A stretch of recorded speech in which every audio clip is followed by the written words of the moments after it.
Mobilitas transportasi khususnya kendaraan bermotor merupakan sumber utama pencemaran udara di daerah perkotaan.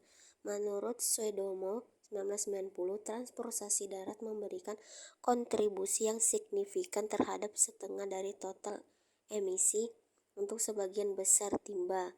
Pada tahun 2020, setengah dari jumlah penduduk Indonesia akan menghadapi permasalahan pencemaran udara atau polusi udara dalam perkotaan di Banjarmasin yang dimana didominasi oleh emisi dan kendaraan bermotor.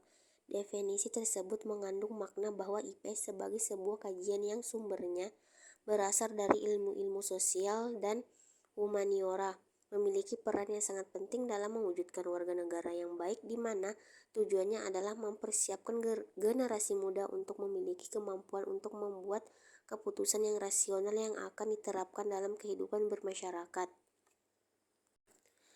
Dari hasil evaluasi tingkat pencemaran udara atau polusi udara dari kota-kota besar yang berada di Jalan Adiaksa 1, Kecamatan Banjarmasin Utara, Kota Banjarmasin, Kalimantan Selatan, selain bahan bakar dan jenis kendaraan dari volume kendaraan yang mempengaruhi tingkat pencemaran udara, faktor lain adalah keadaan topografi daerah, faktor meteorologi, dan reaktivitas kimia setiap parameter, sehingga di dalam melakukan pengelolaan dan pengendalian pencemaran udara atau polusi udara, faktor tersebut di atas harus dipertimbangkan.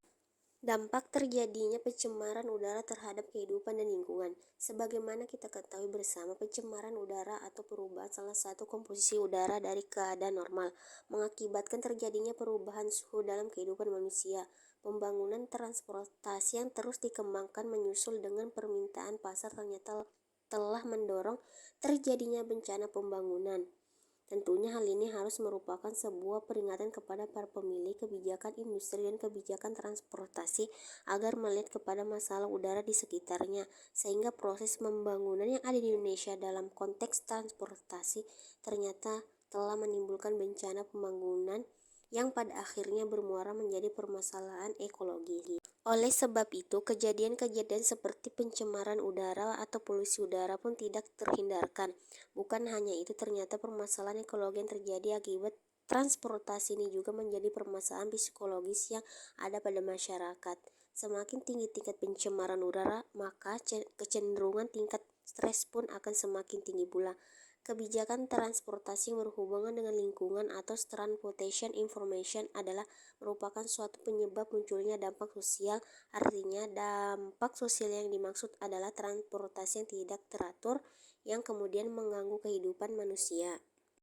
Wujud nyata pelaku kejahatan lingkungan ini sebenarnya sangat sulit ditentukan dan dibuktikan. Pencemaran udara karena hampir semua masyarakat yang menggunakan kendaraan bermotor di kota besar menjadi pelaku utama penyebaran pencemaran udara. Begitu juga dengan pembuktiannya terhadap para pelaku, sedangkan berbicara tentang secara umum adalah mereka yang mengalami kerugian jasmani dan rohani sebagai akibat dari tindakan orang lain yang mencari pemenuhan kepentingan diri sendiri atau orang lainnya bertentangan dengan kepentingan hak asasi orang lain.